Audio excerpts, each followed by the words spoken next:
की तरफ बढ़ते हैं। आपने बताया कि 3 चीज़ें सबसे ज़्यादा इंपॉर्टेंट है, एक तो इनोवेशन, एक एग्जीक्यूशन और एक एजुकेशन। एजुकेशन पे आपने इतना ज़्यादा एम्फेसिस किया कि एजुकेशन में क्या-क्या इंप्रूवमेंट होनी चाहिए और सरकार बननी चाहिए।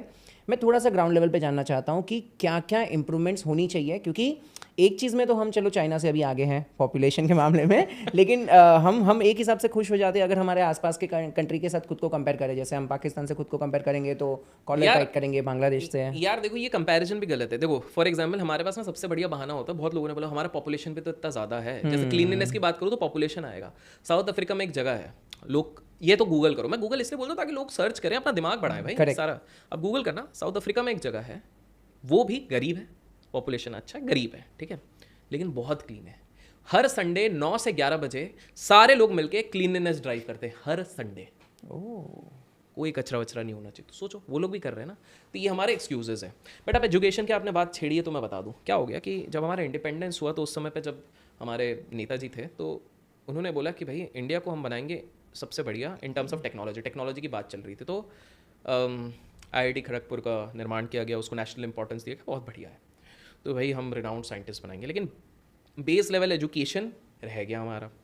देखिए ये फिरंगी लोग ना पहले से, US वाले थोड़े ऐसे ही थे, सॉरी टू से, थोड़ा मैं प्रो देश वाला हूँ, बट US वाले ऐसे ही थे क्योंकि अब US और UK दोनों वाले ऐसे थे। UK तो भी अब अच्छा है टिकट्स के मामले में, बट ये ब्रिटिशर्स ने क्या किया, ब्रिटिशर्स ने हमारे इतनी बढ़िया गुरुकुल जो एजुकेशन थी उसको हटवा दिया और उन्होंने अपना एजुकेशन लाया। क्यों लाया, उसके पीछे भी इनका मास्टर प्लान था। उन्होंने बोला कि भाई ईस्ट इंडिया कंपनी बोली अपने बाहर से अगर अपने लोग लाएंगे पैसा बहुत खर्च हो जाएगा, तो एक काम करते हैं, हमको तो क्या हमारे ही क्लर्क्स चाहिए, हमारे हवलदार चाहिए, तो इनके एजुकेशन को उतना ही लिमिटेड बना दो कि ये बस अंडर समबड़ी काम करने वाले ही बने। और वही एजुकेशन अभी तक फॉलो होते जा रहा है।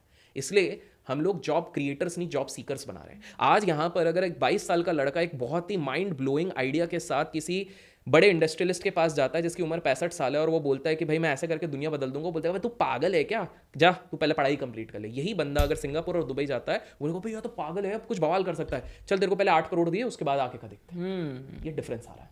तो सबसे पहली चीज़ है हर लेवल पे हमको एनकरेजमेंट वो करना पड़ेगा। हमको इनोवेटिव आइडियाज़, आपको पता है समीर भाटिया ही नाम है जी, हॉटमेल के मालिक समीर भाटिया ने, अब आप सोचो हॉटमेल बनाया था, बाहर चले गए, आजकल काफ़ी एक्टिव है सोशल मीडिया में। उन्होंने एक ऐसा ऐप बनाया था which was equal to WhatsApp even before WhatsApp existed.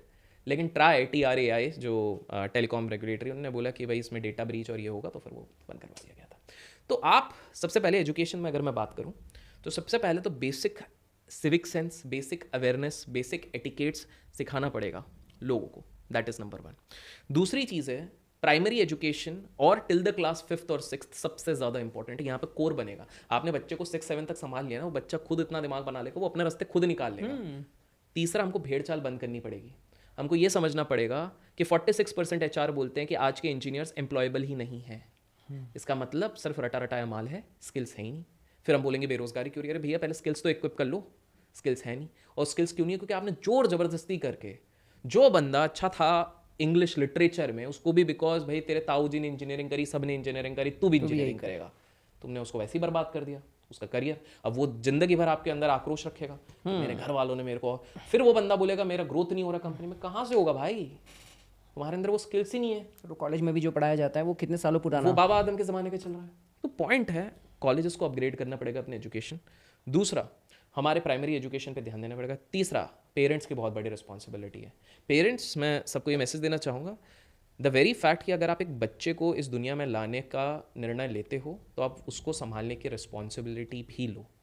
हमारा देश लकी है, 24-25 नहीं, जब तक बच्चे का बुढ़ापा नहीं आता और अगर माता पिता जिंदा होते तब तक माता पिता कहीं ना कहीं उसके लिए कंसर्न रहते हैं। बाहर के देशों में 12 साल में लात मार के भगाते हैं, बेटा तू अपना साइड का इनकम कर, पढ़ाई अपना खुद देख। बहुत जगह पे ये होता है। तो पहली चीज़ वो। तीसरा सबसे इंपॉर्टेंट, आपको पता है एजुकेशन में हम लोग 2x खर्चा करते हैं और सोसाइटी को प्लीज़ करने के लिए शादी में 10 गुना करते हैं। तो सोसाइटी प्लीजिंग बिहेवियर हमको कम करना पड़ेगा, बिकॉज सोसाइटी किसी का सगा नहीं होता है। करेक्ट। आपको पता है एक शादी में एक भारतीय जब शादी करता है तो 12 साल के लिए कर्जे में डूबता है। और आपको इंटरेस्टिंग चीज़ मैं बता दूं कि शादी भी कहाँ हम लोग ढंग से करा रहे हैं। आप देख रहे हो कि डाइवोर्स के रेट 35% से बढ़ गए। क्यों बढ़ गए पता है?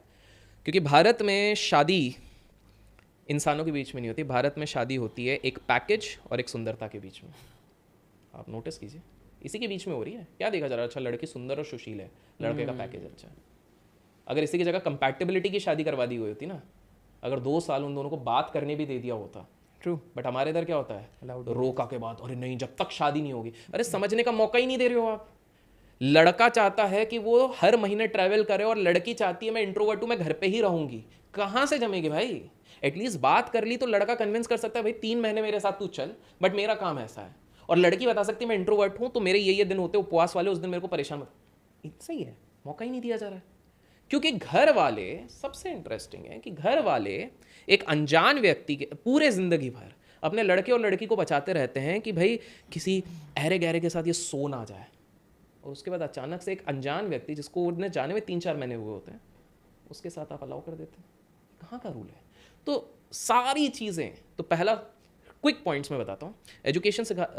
एजुकेशन अगर इंटरनली, चलो सोसाइटी में जो भी चल रहा है, पॉलिसी मेकर्स जो भी चल रहा है, बच्चों को, आप लोगों को जितना एक्स्ट्रा को करिकुलर हो वो सिखाइए, इससे उसका मल्टी डायमेंशन तेज होता है। अगर आप इंडियन स्कूल ऑफ बिजनेस जाते हैं, वो हार्वर्ड की एक फिलॉसफी फॉलो करते हैं जिसको कहते हैं bee hive system. Bee hive system में क्या होता है कि ग्रुप्स बन जाते हैं स्टार्टिंग में। एक इंजीनियर होता है, एक आर्ट्स का बैकग्राउंड, एक पुलिस वाला होता है, एक IAS वाला होता है। क्योंकि इंजीनियर एक इंजीनियरिंग के दिमाग से सोचता है, लेकिन अब 10 लोगों का दिमाग है तो मल्टी डायरेक्शनल। तो पहली चीज़ है बच्चे को एक्स्ट्रा करिकुलर जितनी भी दुनिया हो सके उसको देखने दीजिए। दूसरी चीज़ है स्कूल का एजुकेशन बिल्कुल जो चल रहा है, लेकिन आपको ये समझना है just because you are paying a lot to the school doesn't mean कि आपका स्कूल उसको बेस्ट एजुकेशन देगा। सबसे पहला और सबसे बेस्ट एजुकेशन घर पे ही होता है। तो माता पिता किसी एक को तो ध्यान देना ही पड़ेगा। अगर नहीं दे रहे हो तो प्लीज बच्चा मत करो, सिंपल सी बात है। उसमें भी कोई प्रॉब्लम नहीं, it's an individual choice. True, पहली चीज। तीसरी चीज आपको समझनी पड़ेगी, आज के टाइम पे भारत में अगर आप एक बच्चा करते हो तो उसके पीछे आपका 3 करोड़ का टोटल खर्चा होने वाला है लाइफ टाइम में। क्या आपको लगता है, अब इसको सुन के लोग डर गए, अरे फिर तो बच्चा नहीं, महीने का 1.5 लाख रुपए अगर आप बना देते हो और धीरे धीरे कंपाउंड करते हो तो हो जाएगा। बट पॉइंट है आपके पास साल महीने का 20,000 रुपए और आप 2 बच्चे कर रहे हो और उसके बाद आप मुंबई में रह रहे हो, तो कहाँ से कैसे होगा? तो फिर आप डिप्रेशन, ये चीज़ है। तो पहले वो वाली प्लानिंग करो। दूसरी, सिविक सेंस सिखाओ। फ्लाइट में आप बैठे हो, उसके बाद जोर से अपना मोबाइल विदाउट हेडफोन अगर आप चला रहे हो, ये is not a civic sense. आप बाहर रास्ते में जा रहे हो, पान तंबाकू ये पर्सनल चॉइस है, आप उसके बाद दीवारों पे थूक रहे हो, दिस इज़ नॉट राइट। तो सिविक सेंस, क्योंकि इंडिया का उसके कारण इमेज कम होता है। हमारे देश को हमको ऊपर ले जाना है तो हमको हर एंगल से ऊपर लेके जाना है, ना कि जब कोई एक विदेशी मंत्री आएगा अचानक से सारे गरीबों को हटा दिया जाता है उस रास्ते से, अचानक से अच्छी अच्छी दीवारें बनाई जाती है, पेंट कर दी जाती है, गायों को हटा दिया जाता है, कुत्तों को हटा। अरे भैया क्या है, टेम्पररी क्यों दिखावा क्यों कर रहे हो? करेक्ट, रियलिटी में आपको ये चीज़ करनी चाहिए। ये चीज़ है। और एक चीज़ फाइनली, कि जितना हो सके ना स्पिरिचुअल बनो। स्पिरिचुअल के लिए हम और आप एक सीरीज़ चलाते ही हैं, क्योंकि मेरे को लगता है क्रक्स सबका एट द एंड स्पिरिचुअल है। स्पिरिचुअल का मतलब ये नहीं है कि बिल्कुल ध्यान और ये करो। और स्पिरिचुअल से फाइनल एक कोट है कि प्रैक्टिकल भी बनो, स्पिरिचुअल और प्रैक्टिकल बनो। स्पिरिचुअल का मतलब ये नहीं होता ब्लाइंड बाबा फॉलोइंग में चले जाओ, बिकॉज हमारे बाबा सीरीज़ में लोगों को अगर प्यार आया तो हम उस पर ज़रूर बात करेंगे। लेकिन आप सोचो, एक बाबा हैं, वो बोलते हैं कि अगर बिल गेट्स मेरे पास आया और $100 बिलियन दे दिया तो क्या होगा पता है? तो उससे ये होगा कि अगला जन्म बिल गेट्स का जहाँ पर भी होगा, हम 25% काट के उसको ढूंढ के उसको बाकी पैसा दे देंगे। और अगर वो हमको 50% काटने देता है तो हम एक स्पिरिचुअल GPS लगा देंगे, हम उसको खुद ट्रैक कर लेंगे कि वो अंडमान में पैदा हुआ, इंडिया में पैदा हुआ, साउथ अफ्रीका, हम खुद जाकर उसको पैसा दे देंगे। दुर्भाग्यवश बात यह है कि इस बाबा के वेबसाइट पे 13 लाख लोग रजिस्टर कर चुके हैं। Oh my God. और ये इधर से उधर भागता रहता है, लोग गेस करेंगे ना, इधर से उधर भागता रहता है। कभी बोलता है मैं एलियन के वंशज हूँ, कभी बोलता है मैं शिव हूँ, कभी बोलता हूँ E = MC², कुछ भी बोलता रहता है। वैसे तो हिंट दे दिया है।